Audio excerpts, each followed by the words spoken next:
Assalamualaikum hororis. Jumpa lagi di channel RMB Mistis. Di channel ini saya akan menceritakan obrolan ringan masyarakat dalam kemasan cerita misteri. Dan untuk video kali ini, saya akan melanjutkan cerita yang kemarin. Cerita yang berjudul Kontrakan Angker. Lalu seperti apa cerita selengkapnya?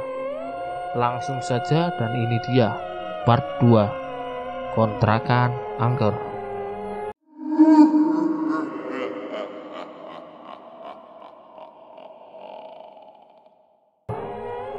Namanya Pak Heri. Dia salah satu warga sini. Kebetulan Pak Heri sedang ronda. Dia sengaja keliling untuk memastikan tidak ada orang asing yang masuk ke komplek ini. Untung saja dia melihat pintu rumahku yang terbuka sehingga aku berhasil diselamatkan.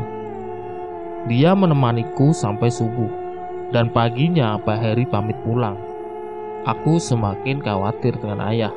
Sampai pagi ini dia tidak kunjung pulang.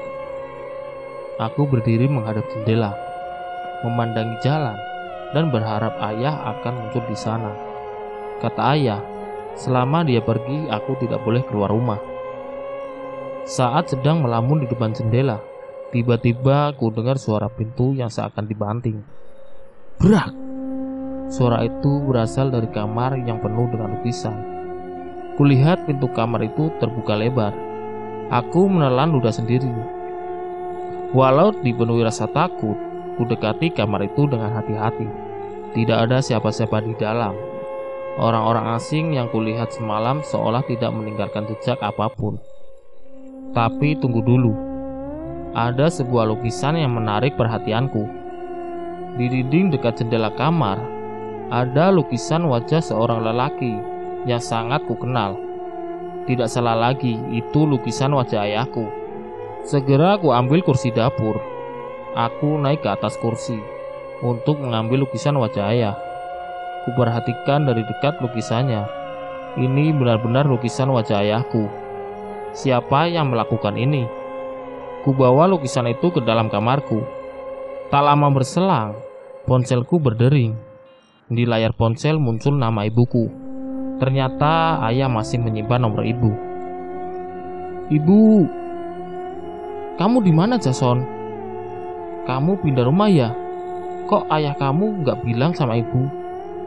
Tanya ibu yang langsung menodongku dengan pertanyaan. Iya bu, kami pindah rumah. Jason kira ibu tahu soal ini. Ayah kamu nggak bilang sama sekali. Kamu di mana sekarang? Bisa kasih tahu ibu lokasinya?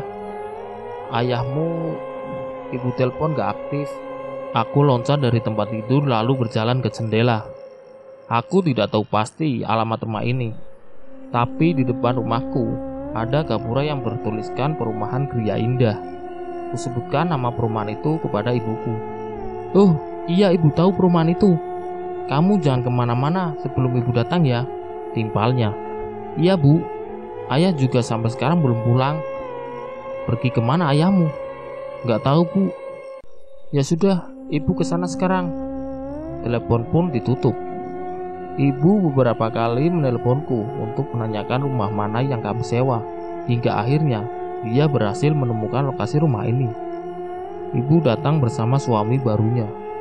Jelas aku tidak suka dengan lelaki itu. Walaupun dia tampak ramah, tapi tetap saja aku tidak suka melihat ibu bersama lelaki lain. Sejak kapan ayahmu pergi? Tanya ibu. Kami duduk di ruang tamu. Dari semalam bu. Udah ibu bilang, kamu ikut ibu saja. Kalau sama ayah jadi telantar kayak gini kan? Kata ibu dengan wajahnya yang terlihat kesal. Lelaki di sampingnya mengangguk-angguk. Om senang kalau kamu mau ikut dengan kami. Om udah beli video game buat kamu di rumah. Om juga mau nyekolahin kamu di sekolahan favorit biar tambah pinter. Kata lelaki gemuk itu sambil tersenyum. Aku tidak menanggapinya dan hanya tertunduk. Mau bagaimanapun aku tidak akan pernah mau ikut sama ibu. Kasihan ayah, dia pasti sedih kalau ditinggal sendirian. Ibu mengecek setiap ruangan rumah. Rumah ini gak layak Jason, kumuh banget. Emang ayahmu udah gak mau bayar sewa rumah yang kemarin ya? Iya bu, Kata ayah, harga sewanya semakin tinggi. Ya harusnya ayahmu kerja lebih keras lagi, biar bisa bayar sewanya. Gimana sih? Ibu berdecak kesal. Hari ini kamu ikut ibu aja yuk. Nanti kalau ayah udah pulang, ibu antarkan lagi ke sini. Ibu merangkul pundakku. Enggak bu, kata ayah. Aku nggak boleh keluar rumah sebelum dia pulang. Ibu menghembuskan napas berat. Dia menoleh ke suaminya. Ya sudah, begini saja. Ibu bakal nemenin kamu di sini sampai ayah pulang. Aku mengangguk dan melirik ke arah lelaki gemuk itu dengan tatapan benci. Kamu mau nunggu di sini juga? Tanya ibu kepada suaminya. Oh enggak, aku masih ada kerjaan. Kebetulan hari ini ada pengiriman emas ke tokoku, jawab lelaki itu. Jason, kapanpun kamu mau, Om siap jadi ayah kedua buat kamu, katanya sambil mengelus kepalaku. Aku diam saja. Enak saja mau jadi ayah keduaku. Aku gak mau punya ayah gemuk dan botak kayak dia. Aku masih berharap ibu dan ayah bisa bersama lagi kayak dulu. Ya sudah, aku pamit ya. Telepon aku kalau ayahnya Jason udah pulang. Nanti aku jemput kamu, tambah lelaki itu. Aku semakin cemas karena sampai malam tiba, ayah belum juga pulang. Ibu beberapa kali menghubungi ayah, tapi nomornya tetap tidak aktif. Ibu juga sudah menelpon kantor ayah, dan kata pihak kantor, ayah hari ini tidak masuk kerja tanpa izin. Aku pun semakin cemas. Sudah larut malam, dan ayah tidak kunjung pulang. Akhirnya aku dan ibu ketiduran di kamar ayah. Tengah malam, lagi-lagi aku terbangun. Aku kaget karena ibu tidak ada di kamar. Apakah dia sudah dijemput? Kalau benar, tega sekali ibu ninggalin aku sendirian. Kurai ponsel yang tergeletak di atas tempat tidur, lalu mencari nomor telepon ibuku, dan aku akan menghubunginya. Tapi saat telepon tersambung, ku dengar sebuah ponsel berbunyi. Itu ponselnya ibu yang tergeletak di atas lantai. Berarti ibuku belum pergi. Mungkin saja dia ke toilet. Bu, aku melangkah keluar kamar sambil memanggil ibu. Kulihat pintu kamar yang penuh dengan lukisan itu terbuka sedikit. Aku juga mendengar seseorang sedang bernyanyi. Entah lagu apa yang ia nyanyikan. Suaranya sayup dan tidak terlalu jelas. Pelan-pelan ku dekati kamar itu. Aku sangat terkejut dengan apa yang kulihat. Di dalam kamar itu ada seorang lelaki yang sedang melukis figur ibuku. Tepat di hadapan lelaki itu, ibuku diikat di atas kursi. Wajah ibu penuh darah, seperti habis dipukul dengan benda tumpul. Selain itu, ada pisau yang menancap di dada kiri ibu. Dapat kupastikan kalau ibu memang sudah tewas. Lelaki yang tidak dapat kulihat dengan jelas wajahnya itu masih bernyanyi sambil sesekali melihat wajah ibu. Dengan piawai, dia melukis figur ibuku di atas kanvasnya. Aku ingin berteriak saat menyaksikan apa yang tengah aku lihat saat itu. Tapi lidahku keluh, tubuhku gemetar, tapi sulit untuk bergerak. Siapa lelaki itu? Dan apa yang harus kulakukan sekarang? Tampaknya dia tidak mendengar teriakanku, atau mungkin dia pura-pura tidak mendengarnya. Aku lari menjauh dari kamar itu, mencoba untuk kabur dari rumah. Sialnya, pintu itu susah sekali untuk dibuka. Ada yang sengaja menguncinya. Tolong! Teriakku sambil memutar handle pintu, berharap ada seseorang di luar sana yang mendengarku. Berisik! Bentak lelaki itu dari dalam kamar. Wajahku berkeringat, napasku terengah-engah. Aku terkejut saat melihat Pak Heri muncul dari dalam kamar. Tangan kirinya menggenggam kuas, sedangkan tangan kanannya menggenggam tali tampar. Dia mendekatiku dengan wajah kesal. Jangan berisik, nanti ada yang dengar, desisnya. Tolong! Aku tetap berteriak, tapi sepertinya tidak ada seorang pun yang dapat mendengarku. Pak Heri mengikat kedua tangan dan kakiku, lalu menyeretku ke dalam kamar. Ia mengambil kursi lipat dan mendudukkanku di samping mayat ibu. Tubuhku juga diikat, mulutku dilakban. Aku menangis ketakutan sambil menoleh pada ibuku yang sudah tidak bernyawa. Lalu Pak Heri berjalan ke sudut ruangan. Dia menyingkirkan tumpukan lukisan dan membongkar keramik lantai itu satu persatu. Aku tidak tahu apa yang sedang ia cari. Sesekali Pak Heri menyeka keringat di dahinya. Setelah keramik di sudut ruangan itu dibongkar, ia lalu menggali tanah tanpa alat apapun. Dia hanya menggunakan kedua tangannya. Dari dalam tanah itu, dia menarik sebuah lengan manusia dan memaksanya keluar. Tampaklah jasad ayahku yang sudah kaku. Aku melenguh sambil mengamuk hingga jatuh ke lantai. Masih dalam keadaan terikat pada kursi, aku berusaha meringsut mendekati jasad ayah. Pak Heri tidak mempedulikanku. Dia menyeret jasad ayah, lalu menyandarkannya pada ibu. "Nakal banget sih kamu," katanya sambil menarikku kembali ke posisi awal. Pak Heri membariskan kami. Dia juga membenarkan posisi ayah. Tangan ayah diletakkan di atas lahunan ibu, sedangkan kepala ibu ditundukkan ke arah ayah sehingga terlihat sedang bermesraan. Dia juga membetulkan posisiku agar menghadap ke ibu. "Nah, kalau begini kan enak posisinya. Kamu jangan bergerak ya. Mau saya lukis dulu." Dia kembali ke tempat duduknya, lalu mengganti kanvasnya dengan yang baru. Setelah lukisan itu selesai, Pak Heri menunjukkan padaku. Aku tertunduk karena tidak sanggup melihat lukisan mengerikan itu. "Nah, kita pajang di sini ya," ujar Pak Heri. "Kau tahu, Jason, sebagian lukisan ini adalah karya bapakku. Kami memang gemar melukis orang mati," katanya sambil membetulkan posisi lukisannya agar presisi. Kemudian Pak Heri menghampiriku. Dia merogoh sesuatu dari celana pendeknya. "Lihat ini, Jason." Dia menunjukkan foto anak kecil seumuranku. Foto itu hitam putih dan sudah lusuh.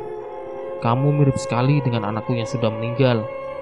Jangan khawatir, aku akan merawatmu seperti anakku sendiri." Aku menggelengkan kepala sambil terus melenguh. Tak lama kemudian, ada seseorang mengetuk pintu. Dia memanggil-manggil nama ibuku. Aku kenal suaranya. Itu suami baru ibuku. Mendengar suara itu, Pak Heri panik. Dia membuka ikatan tali di kursiku. Dengan terburu-buru, Pak Heri langsung menggotongku ke dapur. Dia membuka triplek yang menutupi lubang bawah tanah.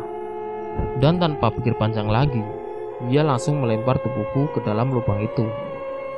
Kepalaku membentur lantai sampai berdarah. Tapi aku masih dalam keadaan sadar. Tali yang mengikat kaki dan tanganku sangat kuat, membuatku tidak bisa berkutik sama sekali. Tidak ada yang bisa aku perbuat selain berdoa semoga ada seseorang yang bisa menyelamatkanku. Dari atas ku dengar triplek itu dibuka kembali. Ada benda yang dijatuhkan dari sana. Aku mengadu kesakitan karena benda itu menimpa punggungku. Dan saat kulihat, ternyata itu adalah kepala suami barunya ibuku. Aku tidak ingat siapa namanya, tapi jelas sekali aku kenal wajah itu. Aku menjerit sekuat tenaga. Suaraku tertahan di tenggorokan. Sesaat setelah kepala itu jatuh, Pak Heri juga menjatuhkan bagian tubuhnya. Tubuh itu berdebam dan hampir saja menimpaku. Malam ini bagaikan mimpi buruk. Aku tidak menyangka kalau Pak Heri adalah dalang dari semua ini. Tapi kenapa dia berbuat seperti ini? Apakah semua lukisan itu adalah orang yang pernah ia bunuh? Sesaat kemudian, ku dengar ada seseorang yang menuruni tangga. Itu pasti Pak Heri. Aku meringsut mencari tempat untuk bersembunyi. Sambil menuruni tangga, Pak Heri bersiul. Sesekali dia juga memanggil namaku. "Jason, Jason, ayah datang." Suara itu sangat mengerikan bagiku. Pak Heri mencariku sambil bersiul. Aku menahan tangis dan bersembunyi di balik tumpukan kardus. Dia memanggil namaku. Suaranya sangat mengerikan.